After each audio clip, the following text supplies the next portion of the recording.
Good morning student. आज मैं आपको संस्कृत रीडर में चैप्टर 10 सुभाषित रत्नानी का रिवीजन करवा रही हूँ।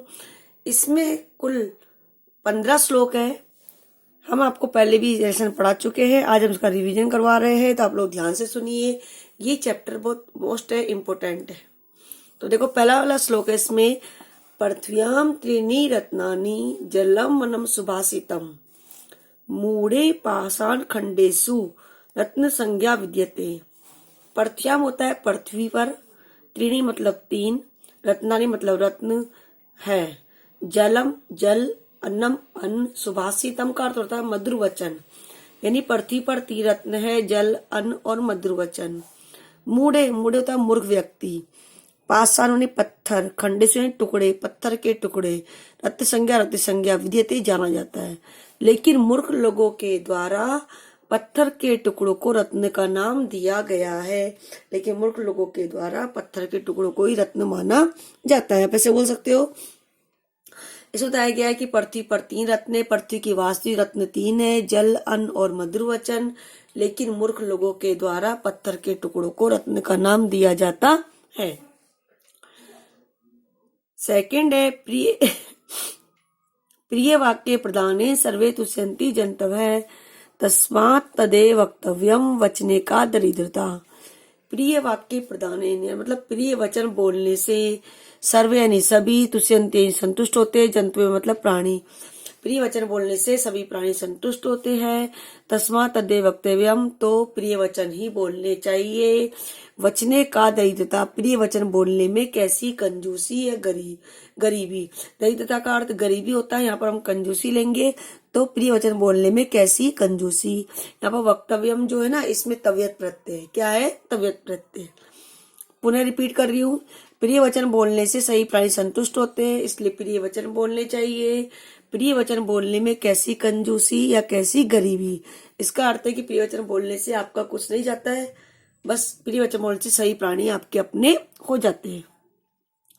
थर्ड है, गुणे गौरव आयति नोचे आसनम स्थित है प्रसादे शीघ्रस्तु अपि काको न गुरुयाति।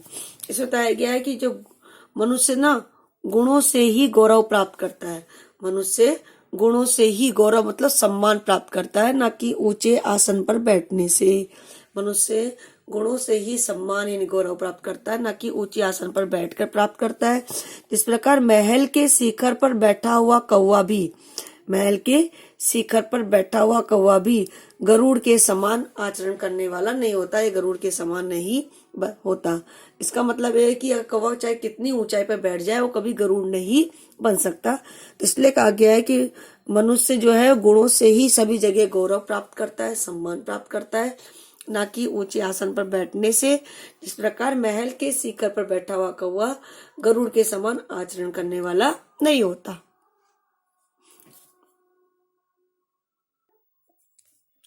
पात्रा पात्र विवेको अस्ति धेनु पनग्यो इव तृणा संजायते क्षीरम क्षीरात संजायते विषम। पात्रा पात्र, पात्र और अपात्र का जो भेद होता है वो धेनु मतलब गाय, पनग मतलब सर्प, सांप के समान होता है। पात्र पात्र का भेद गाय और सर्प के समान होता है। तृणा संजायते क्षीरम, कि गाय को घास खिलाने से तो दूध उत्पन्न होता है। तृणा तो घास, गाय को घास खिलाते हैं तो उससे क्या मिलता है? दूध मिलता है। तो गाय को घास खिलाने से दूध उत्पन्न होता है, जबकि सांप को दूध पिलाने से केवल जहर ही उत्पन्न होता है। सांप को दूध पिलाने से केवल जहर ही उत्पन्न होता है। पात्र अपात्र का भेद गाय और सर्प के समान होता है। गाय को घास खिलाने से दूध उत्पन्न होता है, जबकि सांप को दूध पिलाने से जहर ही उत्पन्न होता है। फिफ्थ, यथा खनन कनित्रे नरो वार्य अधिगस्ति तथा गुरु गताम विद्याम शुश्रूर अधिगस्ति। यथा जिस प्रकार मनुष्य कुदाल से भूमि को खोदता हुआ जल को प्राप्त कर लेता है। अगर किसी के अंदर इच्छा है जल प्राप्त करने की तो भूमि खोद के ही प्राप्त कर लेगा। इसलिए कहा गया है कि मनुष्य के अंदर इच्छा शक्ति हो तो वह सब कुछ कार्य कर सकता है।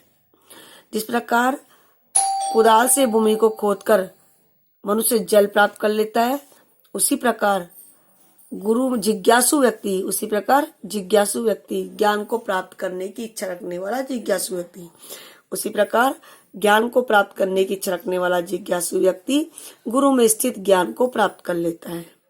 ठीक है, हो गया। इस प्रकार मनुष्य कुदाल से भूमि को खोदता हुआ जल प्राप्त कर लेता है, उसी प्रकार ज्ञान को प्राप्त करने की इच्छा रखने वाला जिज्ञासु व्यक्ति गुरु में स्थित ज्ञान को प्राप्त कर लेता है। अजर अमरवत प्राज्ञो विद्याम अर्थम च चिंतियेत ग्रहीते इव केसेषु मृत्युना धर्माचरेत। प्राज्ञ होता है बुद्धिमान व्यक्ति। बुद्धिमान व्यक्ति को स्वयं को अजर अमर के समान मानकर, बुद्धिमान व्यक्ति को स्वयं को अजर अमर के समान मानकर विद्या और धन को प्राप्त करने के बारे में सोचना चाहिए। यहाँ पर जो अर्थ है इसका अर्थ होता है धन। बुद्धिमान व्यक्ति को स्वयं को अजर अमर के समान मानकर विद्या और धन को प्राप्त करने के बारे में सोचना चाहिए। और मृत्यु के द्वारा केस पकड़े हुए हैं, मृत्यु के द्वारा केस पकड़े हुए हैं ऐसा मानकर धर्म का आचरण करना चाहिए, अर्थात मृत्यु नजदीक है ऐसा मानकर धर्म का आचरण करना चाहिए।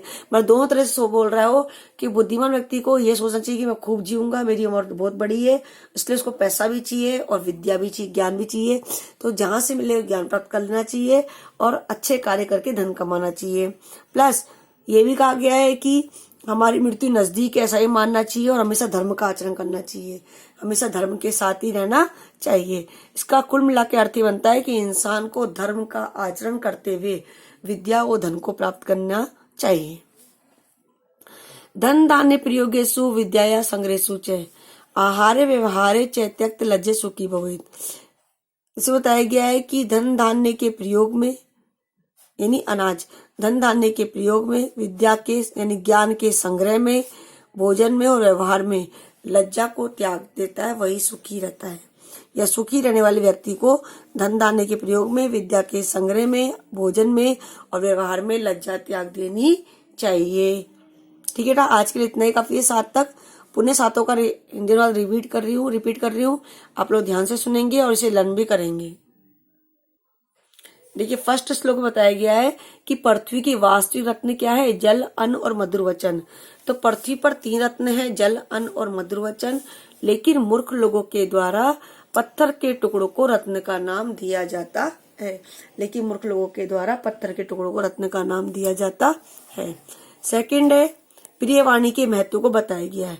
प्रसंग में क्या आएगा? प्रिय वाणी के महत्व को बताया गया है।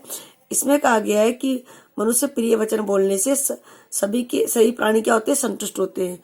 प्रिय वचन बोलने से सही प्राणी संतुष्ट होते हैं, इसलिए प्रिय वचन बोलने चाहिए। प्रिय वचन बोलने में कैसी कंजूसी या कैसी गरीबी। थर्ड है कि इसमें गुणों को बताया गया कि गुणों के द्वारा ही व्यक्ति का सब जगह सम्मान होता, ना कि पैसों के द्वारा। तो मनुष्य गुणों से ही सभी जगह गौरव प्राप्त करता, ना कि ऊंचे आसन पर बैठने से। इस प्रकार महल के शिखर पर बैठा हुआ कौवा कभी भी गरुड़ के समान आचरण नहीं कर सकता है। फोर्थ बताया गया है कि पात्र पात्र का भेद हम गाय सर्प से कर सकते हैं, या पात्र पात्र की तुलना हम गाय सर्प से कर सकते हैं। पात्र पात्र का भेद गाय और सर्प के समान होता है। गाय को घास खिलाने से दूध उत्पन्न होता है, जबकि सांप को दूध पिलाने से जहर ही उत्पन्न होता है। यथा करण कनित्रेन, इसे बताया गया है कि जिसके अंदर इच्छा शक्ति होती है वह अपनी इच्छा शक्ति के द्वारा सभी कार्य को, कठिन से कठिन कार्य को भी कर सकता है। तो इसमें कहा गया है जिस प्रकार मनुष्य कुदाल से भूमि को खोदता हुआ जल प्राप्त कर लेता है, अगर जल प्राप्त करने की इच्छा है तो भूमि को भी खोद लेगा वो। तो इस प्रकार मनुष्य कुदाल से भूमि को खोदता हुआ जल प्राप्त कर लेता है। उसी प्रकार जिज्ञासु व्यक्ति, जिज्ञासु कौन सा? ज्ञान को प्राप्त करने की इच्छा रखने वाला जिज्ञासु व्यक्ति, उसी प्रकार जिज्ञासु व्यक्ति गुरु में स्थित ज्ञान को प्राप्त कर लेता है। उसी प्रकार जिज्ञासु व्यक्ति गुरु में स्थित ज्ञान को प्राप्त कर लेता है। 6 प्राज्ञता बुद्धिमान, बुद्धिमान व्यक्ति को स्वयं को अजर अमर के समान मानकर, कैसा मानना चाहिए? अजर अमर मतलब मैं खूब जीऊंगा। तो बुद्धिमान व्यक्ति को स्वयं को अजर अमर के समान मानकर विद्या और धन को प्राप्त करने के बारे में सोचना चाहिए।